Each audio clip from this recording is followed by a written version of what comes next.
India China border dispute भी 15 जून में जो हुआ और उसमें चाइना ने इंडिया के 20 मिलिट्री जवानों को शहीद कर दिया। उसके बाद से इंडियन मीडिया में और लोगों में चाइना से ट्रेड को लेकर के काफ़ी बहस छिड़ी हुई है और तरह तरह की बातें सामने आ रही हैं कि चाइना से जो कॉन्ट्रैक्ट था उसको ख़त्म कर दिया, रेलवे ने कॉन्ट्रैक्ट ख़त्म कर दिया, या हरियाणा गवर्नमेंट ने कॉन्ट्रैक्ट चाइना से जो था वो ख़त्म कर दिया, महाराष्ट्र ने ख़त्म कर दिया।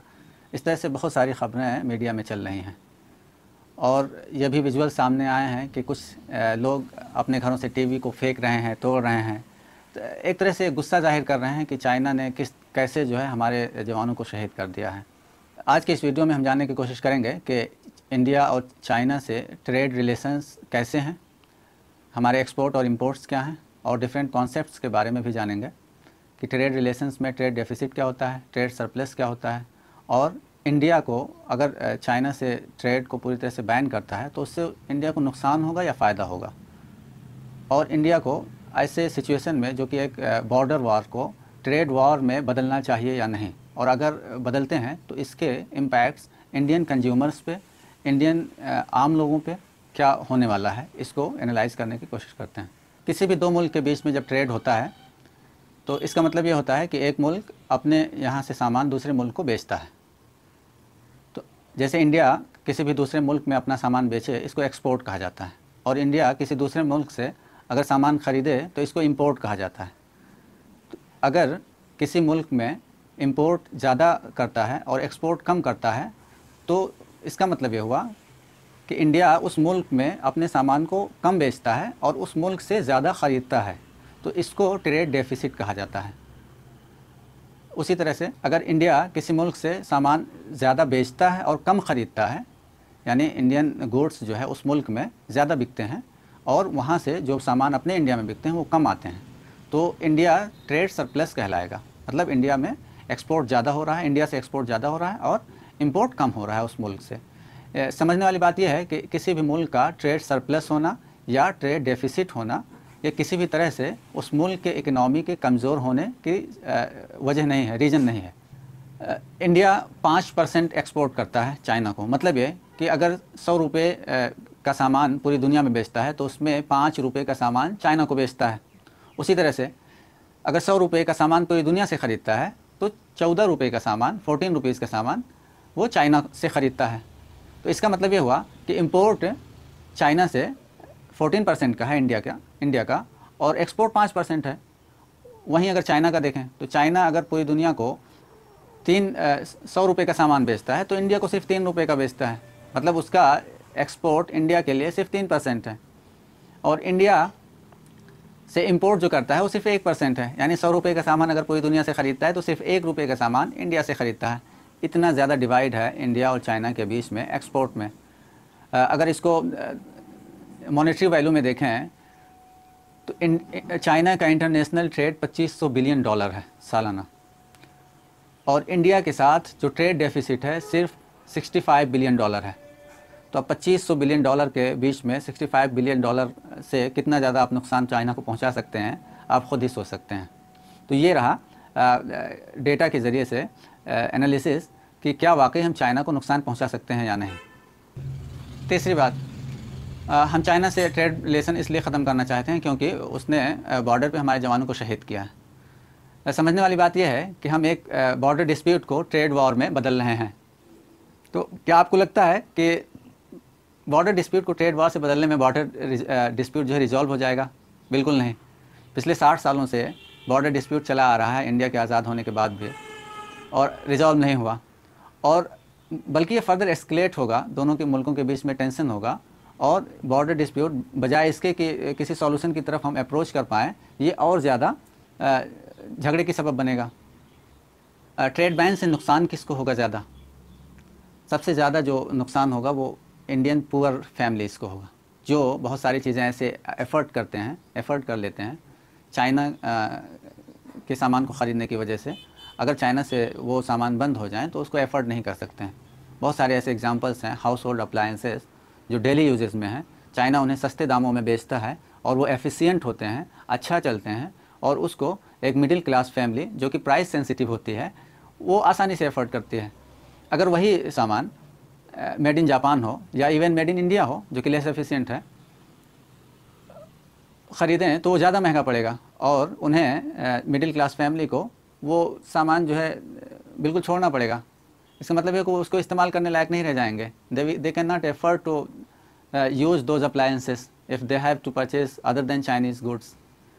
तो सबसे ज़्यादा सफ़र करने वाले इंडियन मिडिल क्लास फैमिली हो गए जो बहुत सारे सामान को एफर्ड कर पाते हैं। दूसरी बात, प्रोड्यूसर्स और एक्सपोर्टर्स अपने इंडिया के वो भी अफेक्टेड होंगे।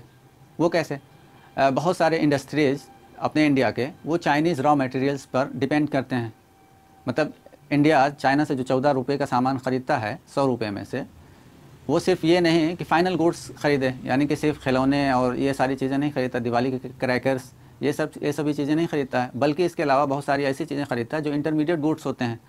जैसे आप सोलर प्लेट देख रहे हैं, तो वो प्लेट जो है फोटोग्राफिक प्लेट वो चाइना से आता है। उसी तरह से केमिकल फर्टिलाइज़र्स वहाँ से आते हैं। उसके अलावा इलेक्ट्रिकल इक्विपमेंट्स बहुत सारे वहीं से आते हैं। तो इंडियन जो इंडस्ट्री है रॉ मटेरियल्स चाइनीज़ से परचेज़ करके यहाँ पे मैन्युफैक्चर करती है और यहाँ पे बेचती है, बल्कि एक्सपोर्ट भी करती है दूसरे मुल्कों में। तो अगर चाइना से ब्लैंकेट बैन कर दिया जाए पूरी तरह से, तो उसका असर इंडियन एक्सपोर्टर्स और प्रोड्यूसर्स पर भी होगा। आज आप चाइनीज़ गुड्स ख़रीदने से मना कर रहे हैं। जो Chinese goods already Indian markets में अवेलेबल हैं, उसका पैसा चाइनीज़ मैन्युफैक्चरर्स को इंडियन रिटेलर्स ने ऑलरेडी पे कर रखा है। जब कोई सामान चाइना से आता है तो सबसे पहले बॉर्डर पे यहाँ एंटर करने से पहले उसका पैसा जो पे करना होता है। तो इसका मतलब यह है कि जब आप सामान को नहीं ख़रीदेंगे तो आप इंडियन रिटेलर को ज़्यादा नुकसान पहुँचा रहे हैं बनिस्बत चाइना को। थर्ड क्वार्टर का 2019 का जो सर्वे रिपोर्ट आया है उसमें इंडिया की जीडीपी 4.5% तक पहुँच गई है। ऑलरेडी इंडियन इकोनॉमी पूरी तरह से स्लो डाउन के स्टेज में चल रही है और कोरोना की वजह से इंडियन इकोनॉमी फर्दर ख़राब सिचुएशन में ही जाने वाली है। इंडिया कभी नहीं चाहेगी कि फॉरेन इन्वेस्टर्स अपने इंडिया से बाहर जाएं या फॉरेन इन्वेस्टर्स अपने इंडिया में इन्वेस्ट ना करें। लेकिन फॉरेन इन्वेस्टर्स जो है किसी भी मुल्क में, किसी भी कंट्री में एफडीआई करने से पहले बहुत सारी चीज़ें देखते हैं। उसमें एक अहम बात यह है कि वो ये देखते हैं कि प्रेडिक्टेबिलिटी कितनी है, पॉलिसी प्रेडिक्टेबिलिटी। इसका मतलब ये हुआ कि जिस मुल्क में हम इन्वेस्ट करने जा रहे हैं, कहीं ऐसा तो नहीं कि अगली गवर्नमेंट आने पे वो पूरा कॉन्ट्रैक्ट ही ख़त्म कर दे। तो जब तक स्टेबिलिटी और पॉलिसी प्रेडिक्टेबिलिटी नहीं होगी, वो उस मुल्क में इन्वेस्ट नहीं करेंगे। तो एफडीआई के प्रॉस्पेक्ट्स को भी ये ट्रेड बैन जो है पूरी तरह से ख़त्म कर रहा है। यानी कोई भी कंपनी ये नहीं चाहेगी कि हम ऐसे मुल्क में इन्वेस्ट करें कि 2 साल बाद या 4 साल बाद या जब चेंज ऑफ गवर्नमेंट हो या गवर्नमेंट के को ऐसा लगे कि बैन कर देना चाहिए तो उसको बैन कर दें, तो कंपनी को लॉस में जाना पड़े, तो वो कंपनी उस मुल्क में इन्वेस्ट नहीं करना चाहेगी। तो एफडीआई का प्रॉस्पेक्ट भी यहाँ पे हर्ट हो रहा है।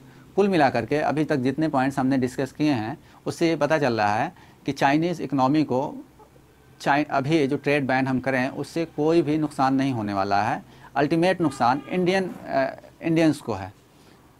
और अभी हमारी इकनॉमी इस कंडीशन में नहीं है कि हम अपनी मैन्युफैक्चरिंग यूनिट्स को इतना बढ़ा लें कि इन सारे नुकसान की भरपाई जो है अपनी मैन्युफैक्चरिंग यूनिट से हो जाए। फिर मैं पहली बात को दोहराता हूँ कि ट्रेड डेफिसिट या ट्रेड सरप्लस किसी भी इकनॉमी के लिए बुरा नहीं है।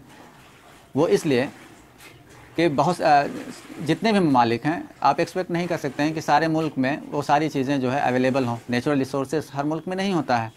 तो जो चीज़ें उस मुल्क में अवेलेबल नहीं रहेंगी और उन्हें ज़रूरत पड़ेगी तो बाहर के मुल्कों से मंगाना ही पड़ेगा। आप बताइए, अपने मुल्क में पेट्रोल प्रोड्यूस नहीं होता है कुछ जगहों को छोड़ करके, तो अगर बाहर से हम ना मंगाएँ पेट्रोल तो हमारी गाड़ियाँ कैसे चलेंगी? तो एक्सपोर्ट इंपोर्ट किसी भी मुल्क के लिए गलत नहीं होता है। यह है कि उसको हमने रेगुलेट कैसे करना है। 1990s तक इंडिया जब से आज़ाद हुआ 1990 तक सेल्फ़ रिलायंट बनने की कितनी कोशिश किया इंडिया ने।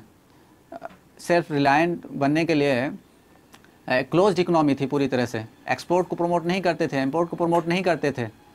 लेकिन 1990s के बाद जब पूरी तरह से इंडियन इकनॉमी ठप हो गई और वर्ल्ड बैंक से कर्ज़ा लेना पड़ा, IMF से कर्ज़ा लेना पड़ा, तो कर्ज़ा देने की बेसिस क्या थी कि आप अपने इकनॉमी को लिबरलाइज़ करिए, आप अपने इकनॉमी को खोलिए पूरी दुनिया के लिए, तभी कर्ज़ा देंगे। और वही हुआ, एलपीजी रिफॉर्म्स जो हुए हैं 1990s में, और उसके बाद से इंडियन इकोनॉमी जो एक्सपैंड करी है वो ट्रेड की ही देन है।